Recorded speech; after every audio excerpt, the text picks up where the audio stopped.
ভবিষ্যৎ দেশ আমার, দায়িত্ব আমার। দেশ আমার, দায়িত্ব আমার, একদমই সত্যি কথা। দেশ আমার, দায়িত্ব আমার।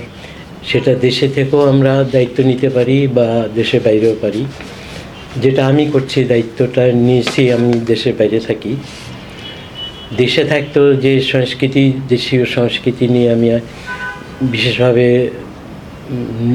নিয়োজিত ছিলাম, ঠিক সেভাবে আমি প্রবাসে সুইজারল্যান্ডে জেনেভা শহরে আমি থাকি, সেখানেও আমি এভাবেই একটা সমাজ তৈরি করে ফেলেছি, যেখানে আমি প্রয়োজন মনে করেছিলাম যে আজ থেকে 13 বছর আগে যে এখানের যে শিশুরা জন্মগ্রহণ করতেছে, যে এই প্রজন্ম,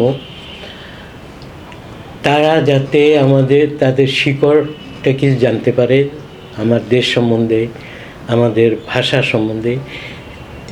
সেই সুবাদে আমি এটা বাংলা স্কুল করে আমি বাঙালি ছেলে মেয়েদের নিয়ে প্রত্যেক সপ্তাহে একদিন ওদেরকে নিয়ে ক্লাস করতেছি, বাংলা শেখাচ্ছি, গান শেখাচ্ছি, বিভিন্ন কাজে ওদেরকে বাংলা সংস্কৃতি নিয়ে আমি শিক্ষা দিচ্ছি।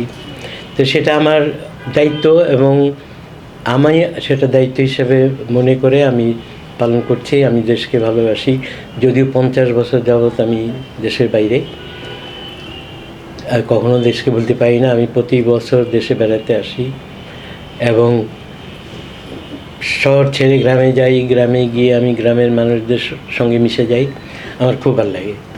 যদিও আমি এমন এক জায়গায় থাকি যেখানে মানে এই পরিবেশ পাওয়া সম্ভব না এবং পাই না, যেটা আমি দেশে আসলে পাই, গ্রামে গঞ্জে পাই। তো সেটাই বলতে চাচ্ছিলাম যে একজন বাঙালি হিসেবে আমার অনেক দায়িত্ব আছে। দেশে থাকলে হয়তো আমি দায়িত্ব অনেক কিছু নিতাম, কিন্তু সেটা সম্ভব না। যেটুকু আমি পারতেছি আমি দেশের বাইরে বসে করতেছি। ধন্যবাদ। ভবিষ্যৎ দেশ আমার, দায়িত্ব আমার।